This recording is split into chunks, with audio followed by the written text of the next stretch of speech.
you're using your Mac, scrolling on your iPad, or wearing your Apple Vision Pro, then a text arrives on your iPhone 17 that isn't nearby.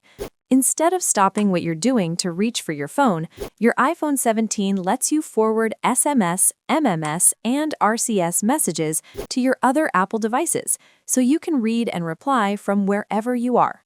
Here's how to turn on text message forwarding on the iPhone 17 series. Before you start, make sure all of your devices are signed in with the same Apple ID as your iPhone 17. Your iPhone 17 is turned on and connected to Wi-Fi or cellular data, and Messages is set up in iCloud. Once everything is ready, do the following on your iPhone 17. Open Settings. Scroll down and tap Apps.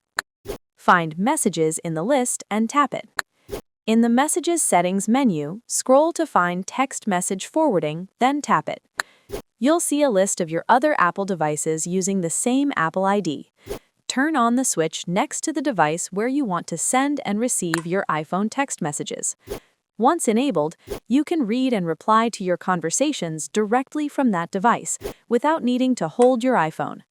If you ever want to stop using this feature, just return to the same menu and turn off text message forwarding for that device. And that's it. If this helps you sync your messages across your Apple devices, give it a like and check out our other iPhone 17 tutorials to discover more features that make your everyday experience smoother and more connected. Thanks for watching, and stay tuned for more videos like this.